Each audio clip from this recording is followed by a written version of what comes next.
Everyone told her to move the dog away from the baby.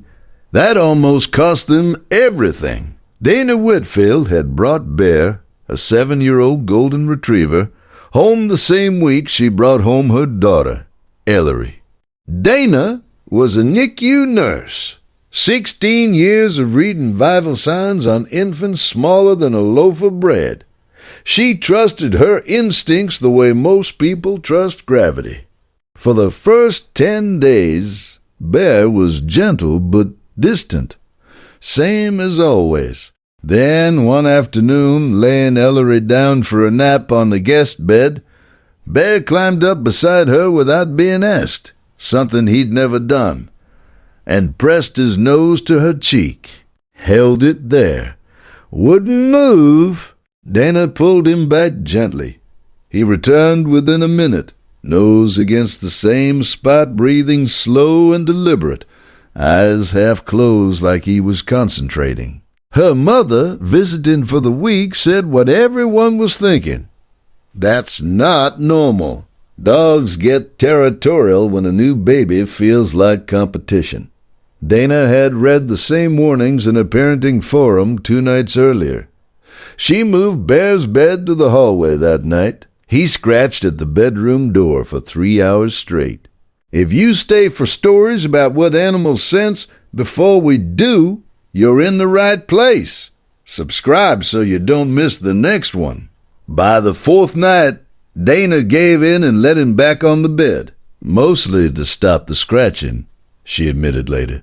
He went straight to Ellery, nose to her cheek again, and this time stayed there almost the whole night, barely sleeping himself. At 3 a.m., Dana woke to Bear pawing at her shoulder, not whining, pawing insistent. She sat up. Ellery's breathing had changed. Too fast, too shallow, her tiny chest working harder than it should have to move air. Dana had seen this pattern in the NICU 100 times.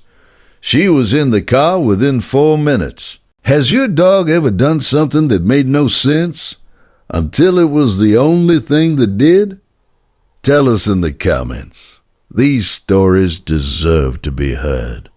At the hospital, Dr. Yusuf Okonkwo confirmed what Dana had feared.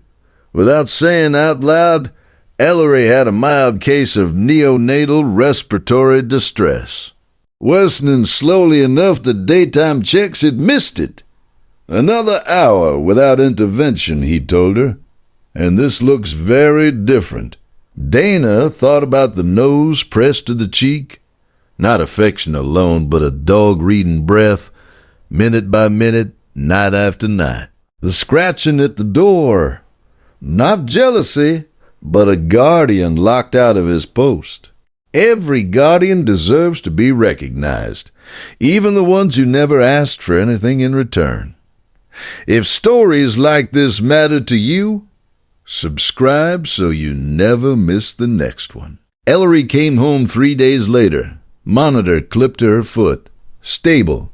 Bear was waiting at the door. He walked straight to the crib, laid his head against the rail, and exhaled, long and slow, like he'd finally been allowed to stop holding his breath, too.